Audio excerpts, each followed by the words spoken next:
honestly, our KPI was kind of do cool shit. We blacked out the channels. People were like, wait, where did Taco Bell go? You see immediate gains now, but those aren't going to last forever. There's only so many fish in the pond. And if you're not populating that pond or putting more fish in the pond, you're going to run out of fish.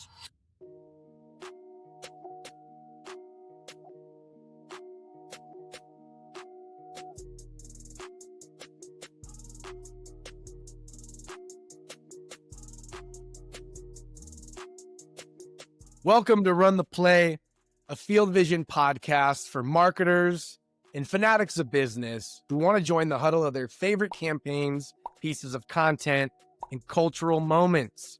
We bring on guests from some of your favorite brands, and we take you behind the scenes of their biggest moments. So if you're craving that real world insider knowledge, that real talk you can't get anywhere else but straight from the source, you're in the right place. But we got to get into our guest today. Some marketers create noise, others create moments. And then there are people like Larisa Johnson who create movement. Before she was leading full funnel marketing at brands like Pandora, Twitch, Lyft, the NBA, and now Credit Karma. You guys ever heard of any of those brands? Larisa made her mark agency side by running one of the boldest campaigns of the decade, the launch of Taco Bell's mobile ordering app, an app that is near and dear to my heart that I would consider myself a loyalist of. As media director at Digitas, Larisa didn't just make the media sing, she helped engineer a full-blown cultural and commercial win. The campaign earned Cannes Lions and got her interviewed by tons of media outlets.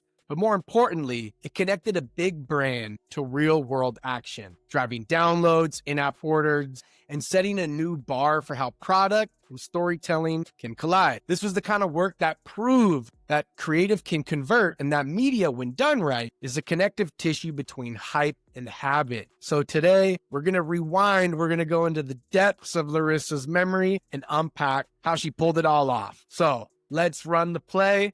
Larisa, welcome to the show. Thank you. Excited to be here. So take us back to the beginning. Let's go back to the opportunity or the insight that led to the idea of launching Taco Bell's mobile ordering app. Just kind of set the context for us. Yeah. So, as you mentioned, this was roughly a decade ago, but one of my favorite campaigns that I've ever worked on. So I wanted to bring this to the crew. It was a time where a lot of the QSR brands either had an app or were rolling out an app, and Taco Bell didn't want to get left in the dust. They're a very youth-forward mobile brand. It made a lot of sense for them. So, this was something that we needed to do to be in, stay in, and maybe own the game. And where was this kind of in, I guess, the advent of like mobile ordering services in general, right? Like the DoorDashes, the Uber Eats of the world. Was that playing any kind of role in the, I guess, the urgency to get something out there? It's a good question. I'm thinking back, and I think it was honestly before most of those apps, or at least before they really took off. I think the direct ordering apps with brands was kind of like the frontier of that. Got it. Okay. So what was your specific role then in the campaign?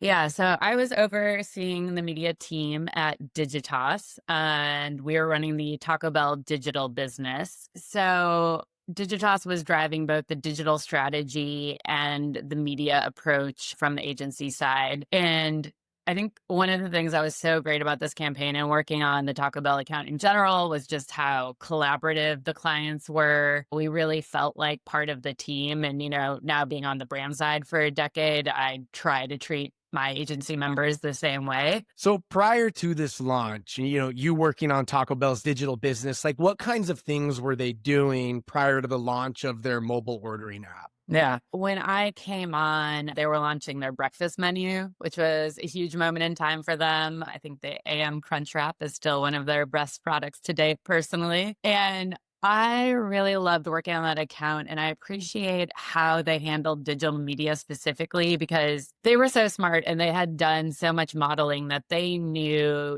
when they rolled out that new taco collab product every 6 to 8 weeks, they knew how many TV TRPs would move the awareness they needed to move whatever their sales goals were on the product. And digital did contribute to that in certain ways, but digital was also really a channel they just saw as a brand building an engagement channel.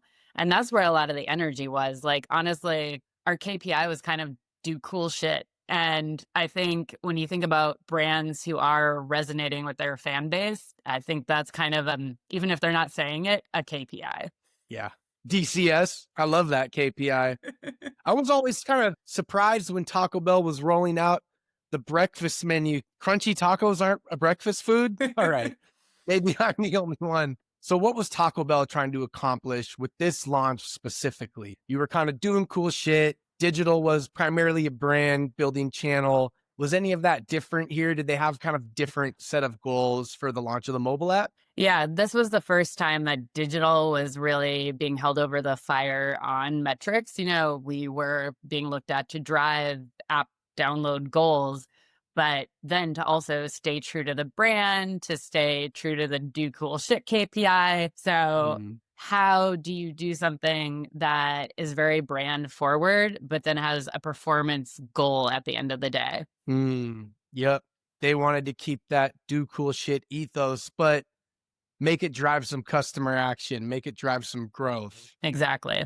So what would you say that was kind of the key challenge with this campaign, or what else was particularly challenging? I would say it was, a lot of our competitors already had theirs. So how are we going to stand out and differentiate in a very cluttered space? And I mean, even just the fast food space in general, they're kind of one of the categories that you actually still see TV advertisements for. Super competitive space, I would imagine. Yeah. Big dollars getting thrown around. Were you feeling the pressure? So the pressure, but in a good way. Pressure makes diamonds. There we go. There we go.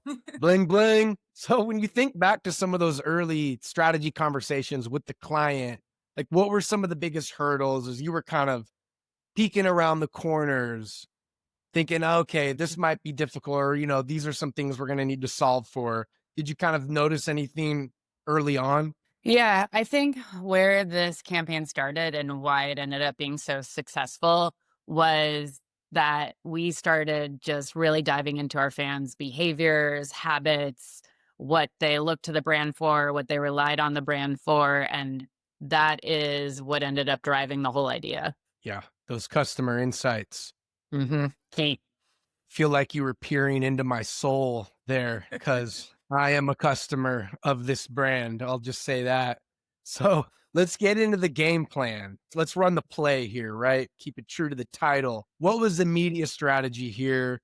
And I know you needed to kind of balance the big splash, but also drive downloads and usage. Kind of walk us through how you balance that in the strategy. Yeah. So we know that social is a very important channel for the brand, and it is a place where people love to consume with the brand and engage with the brand. And fans of Taco Bell proactively engage on social. It's not like a brand trying to get people to make UGC. People proudly go off on their own and make Live Moss content and just try to engage with the brand. So that was a really unique value prop of the brand. And then we also know that social channel is a really efficient digital channel at driving things like app downloads. So that's why it made a lot of sense that this campaign really be social first. I think a lot of times thinking about these type of campaigns, you would think like mobile first, but social behavior is also inherently mobile. So you don't have to say, oh, I'm going to have a mobile first strategy to launch an app. We had a social first strategy that is inherently mobile. Got it. Yeah. That makes sense. It is so interesting about Taco Bell's brand because, again, kind of going back to like the categories of brands I see advertising on TV, you got insurance, automobiles, obviously, a ton of fast food and restaurants. And I'm always kind of like, okay, who's going to Golden Corral's social?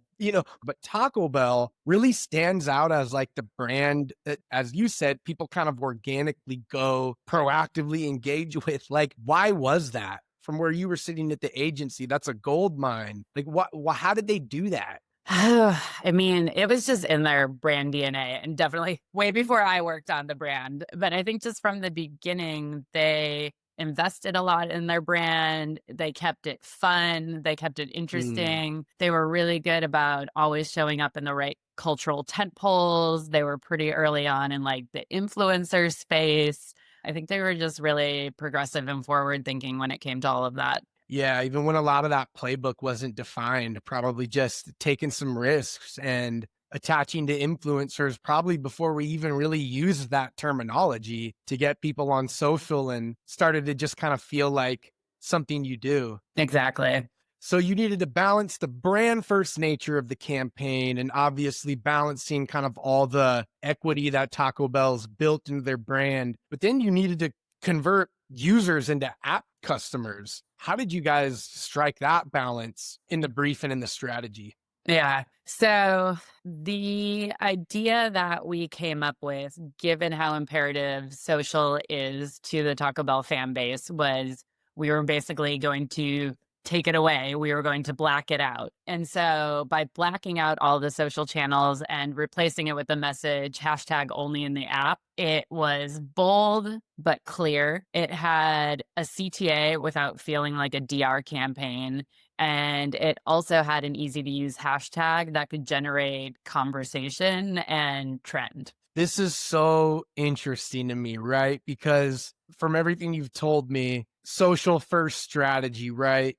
Taco Bell's audience very engaged on social. And the swing that you guys took was to actually turn that off to get people into the app. I don't think a lot of brands would be willing to take that risk today. How did you guys kind of like land on that idea and then convince them to do that? I will say, first and foremost, we had amazing clients, so it didn't take much convincing. I think everyone fell in love with the idea pretty fast. I think then, our strategy folks were super excited. On the media side, we were all of a sudden very nervous because we're like, well, how do we go black out our social channels? How do we not lose the millions of followers that this brand has spent, years building up just to pull off like a 1 week stunt? So I think it was very stressful on the media people specifically. Totally. It's such a swing. That's so cool, though. It's like, it's very counterintuitive, but sometimes those are the things that stand out, right? Here's the place where our customers are, here's where they're engaging. And so we're going to actually take this away, obviously in a very clever way that probably paid itself off, but still not something that I think a lot of brands would be willing to take that risk. Yeah. I will say there was definitely a lot of reassurance as we were figuring out the technical elements of it that we would not permanently lose the content or the follower count. So we were held over the fire on that promise. Yeah, totally. We're not really turning this thing off. We're appearing. It's all magic. Yeah. And so how did it go? How did that land? Yeah, we really partnered closely with all of our reps on the social platforms. They were all super excited about this idea too. So I think that really helped to have the buy-in of everyone involved. I think, Facebook, Twitter, YouTube, they all knew that this would be a really big, exciting campaign for them as well to showcase their capabilities. So everyone came to the table excited. Everyone wanted to figure out how to make this work. Engineering resources are a notoriously hard thing to get anywhere you are, but that kind of level of buy-in, we were able to actually get engineering resources and pull something like this off. So I think that was key. Yeah, definitely. I mean, you mentioned quite a few different partners that were probably pretty key to getting this thing off the ground and making it a success. I mean, you have your entire internal team at Digitas, you have your client you got to take care of, but then you mentioned a number of partners that also needed to get into the mix. How do you balance that many different, I guess, hands in the pot without slowing down? Yeah. A lot of relationship building and also a key kind of Daisy racing model. So there were certain people who were building relationships. There were certain people who were actually working on the execution. There were a lot of conversations along the way. And I think everyone had to be very clear about their roles and their contribution to this. I know it sounds like I used to tell this to my team kind of everywhere I've ever been. Like it feels so elementary school, but I stand by the Daisy slash racy model. It's one of those things that, like, I know some people might roll their eyes in the moment and then 72 hours later probably want to get it tattooed on their back because you just taking that 5 minute or whatever it is to help people understand what their role is at the beginning is key, I think. Yeah, exactly. And so, like, to execute something like this, conversations had to be happening at exec levels. But at the same time, my team were really like the drivers of figuring out how the hell we were going to do this. And so those two things had to kind of function in parallel and then like converge at a certain point to make sure that we were going to be able to pull it off. Yeah, a lot of different dependencies. So between your team, creative team, client, you mentioned engineering, leadership, like what were some of those cross-functional dynamics that you had to keep top of mind at a campaign of this size? One, when you're on the agency side, making sure that everyone's happy and everyone is feeling brought along for sure. Making sure that you're having a level of trust and transparency with the external vendors. This is like one of the times where you kind of have to peel back the curtain and let folks like Facebook and YouTube and Twitter in. And you just have to trust that everyone is moving towards the same goal. Yeah. And I just want to stop and make sure everybody's kind of hearing, like, I'm asking what are the things that made this campaign successful? And you're mentioning things like trust, transparency, relationship building. It's like these soft skills really do sometimes get overlooked for the more technical details of getting a campaign off the ground, but they're so important to the thing actually working so people can actually manage the technical components, right? So often I feel like we just kind of get laser focused vision and don't think about the people aspects of this. Yeah, but the people aspects are one of the most important elements. Totally agree. So what were some of those other elements that made the campaign sing, both creatively memorable, but also effective functionally? Yeah, creative simplicity. When we blacked out the channels, it was literally just black tiles for all content that we swapped out and literally in white writing, hashtag only in the app. We could have gone a lot more elaborate, could have been a lot more visual and design, but at the end of the day, that was all we needed to do. That was already bold enough as it was. And so I think not over engineering or overly creative solving for it, keeping it simple, keeping it straightforward. And that's what made it impactful. Yeah, less was definitely more. Sometimes when the idea is so good, the creative doesn't have to do 20 different things, right? Exactly. And I mean, this was doing two different things and it was doing it very well. It was generating excitement, buzz, and conversation. And then it was also driving app downloads. And that was all it needed to do. It's all it needed to do. So keep it simple. Yeah. So you got the thing out. You went dark on social, the app's live, you're driving customers to the app. What happened? Kind of walk us through what happened.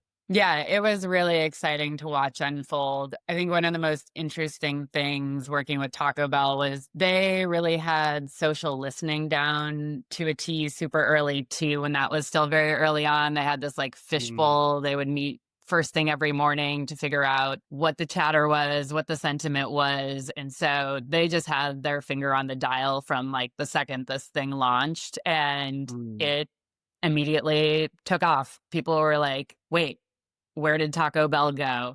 Where is all the content? The fact that people noticed right away, I think speaks a lot to the fandom of the brand. Like, I can't tell you a brand channel that I go like regularly check, but it was like the moment we turned it all off, people noticed, people started talking, the press got involved, the earned media was crazy, and we just kept running with it. And so Taco Bell kind of sounds like an organization that obviously kind of in the briefing stage of this campaign, they're being very intentional, maybe moving a bit slower to make sure they're making the right decisions.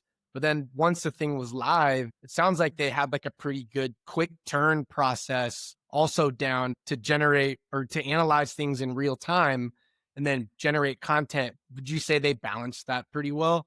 Yeah, I think they did. And, to go back to the unsexy Daisy model, like people knew their role and they were just on it, and people all had a different level of accountability and all went off and did their things. And I think that's what you need to be really like real time and reactionary as well.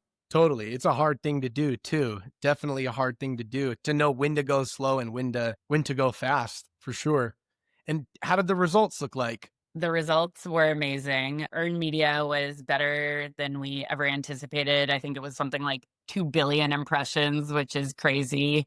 We hit our install goals. We were trending on Twitter. We were number one in the App Store the first week, like above like mobile gaming apps and everything else that usually trends. Like a Taco Bell mobile ordering app was app number one, which was crazy. And then even outside of downloads, the app was so well designed. It was perfect for their consumer. So the average order spend made in app was higher than when you look at like the average in store or something. So it was just Mm. success across the board. Oh, so they actually had data that people were not just using the app, but like their average order size was higher than what they would do visiting a brick and mortar. Yeah. And I think that's the power of putting time and decision making in someone's hand. And their app was like very cleanly designed and, ripe for discovery. And people had time to explore all the kind of products that they have, where when you're sitting in a drive through, you're just like, I don't know, a chicken soft taco. Thanks. Bye. So it paid off for them. Chicken soft taco. Are we getting an inside look at your Taco Bell go-to order? I mean, under pressure, if I had to make a decision, yes. But if I had the mobile app and I could peruse for hours, probably something different. It is a big decision. I will tell you, I've felt that stress in the drive-through line, not knowing what I want. I think over the years, I've really dialed in my order, but I used to experiment more, for better or for worse, but I'm pretty dialed in now. Yeah. Perfection over time. Yeah, exactly. Small iterations, big gains, big There you gains. go. So the good old days when trending on Twitter was typically for a good thing. Mhm. Man, yeah, this really was 10 years ago. Were there any other moments during the launch that totally surprised you, good or bad? I mean, the way it took off in press was definitely a surprise. We didn't anticipate that. I think just how hard it was to pull off. I think looking back, I'm like, why didn't we initially think this was going to be so technically difficult and complicated? But we were like, yeah, we'll just black out our social channels. We'll just swap out all the content and then we'll swap it back in and we'll move followers around over here and then we'll migrate them back and everything will work out great. No, there were a lot of stressful moments in that week of making sure we could get the content back, making sure we could move the followers back. So that was very interesting. Yeah, I mean, I think back, 10 years ago, I personally, I'll say I knew just way less about the impact that like my marketing decisions would have on an engineering or a product organization, right? And I feel like now I know so much more about that. I feel like engineers like marketers a lot more now that we've done this a few times. I hope so. Or they think we're all crazy. I don't know. One of the two. Or A both. little bit of both. A Yeah. little both. Got to keep things interesting. So if you could do it again, though, do it all over again. Is there anything you would do differently here? I mean, it sounds like it went off pretty much perfectly. I mean, perfect looking back. I don't think I would change anything major. I think, it started with consumer insights. It grew into a bold but simple idea in theory.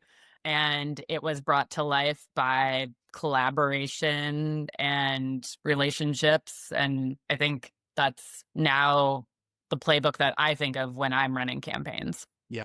Perfect segue because, now you're on the other side, right? And so when you're looking back at kind of your agency experience, like what have you brought over to the brand side that you try to execute when you're working with an agency, being the expert that has sat on both sides?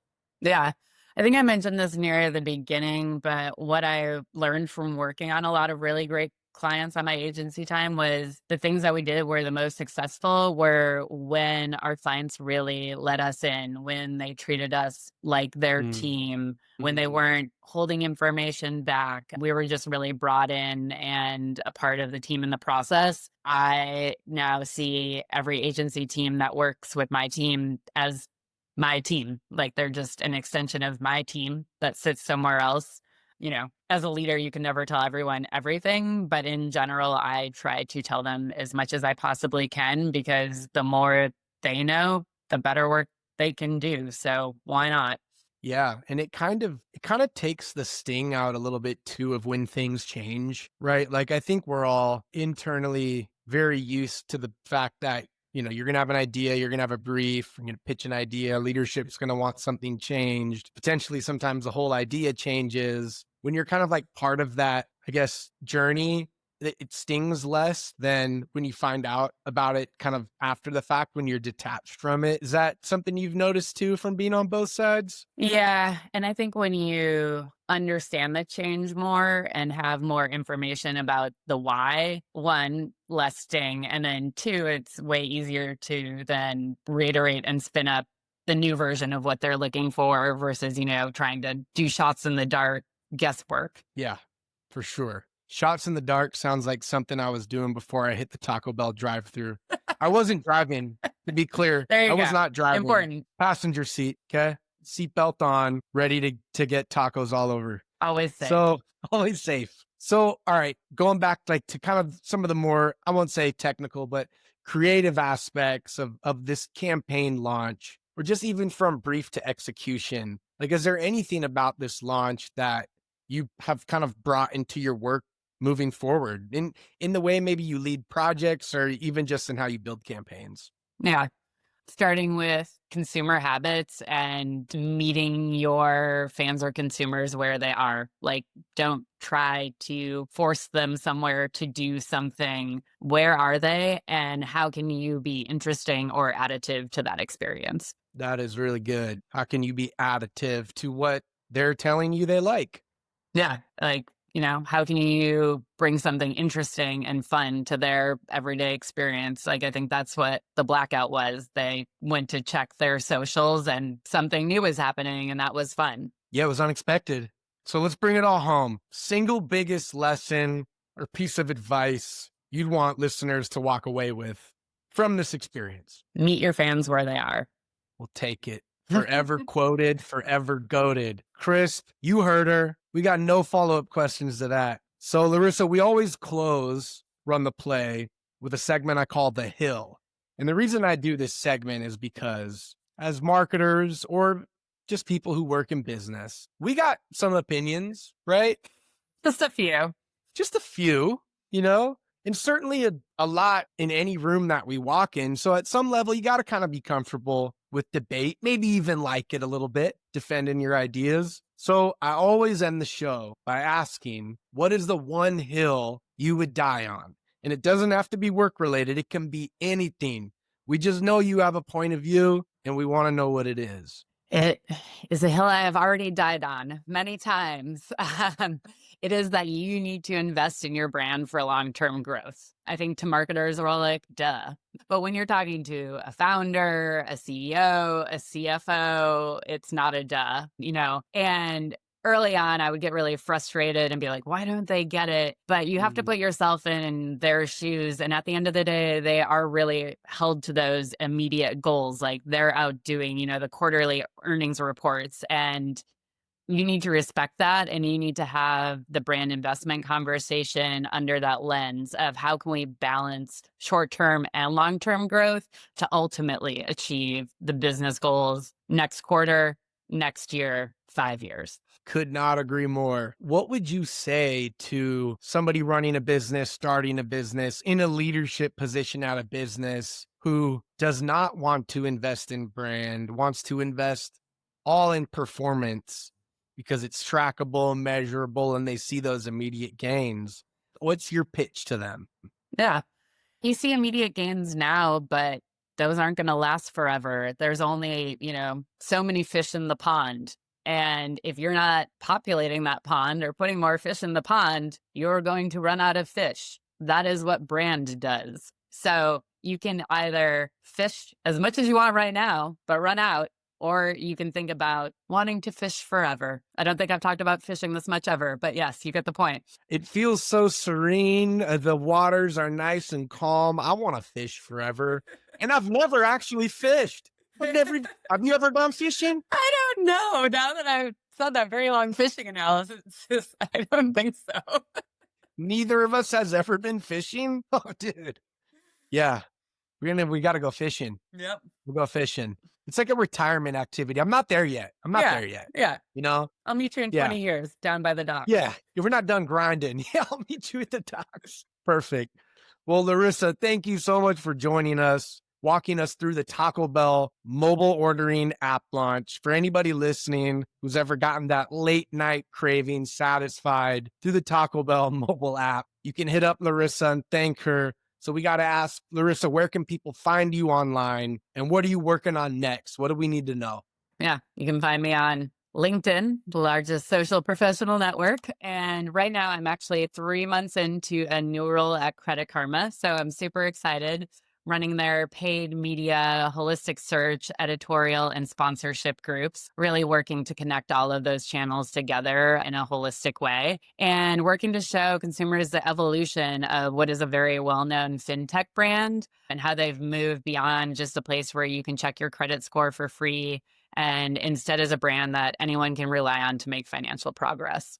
Well, Larisa, that's a big job, but you are the perfect person for it. Credit Karma got a gem, good hiring practices over there. I'm going to assume from the fact that they got you. Congrats on that role. That's awesome. You're going to crush that. Thank you. So thank you for joining us on Run the Play. And for everybody that was listening, thank you guys for joining us. If you like what you heard, like this episode, subscribe to the channel. You can follow us on Instagram, Threads, or LinkedIn at Field Vision. And check us out at fieldvisiongroup.com. Just doing those things, that's the biggest way you can support us, and we appreciate it. Larisa, thank you again. And until next time, keep running the play. Thank you.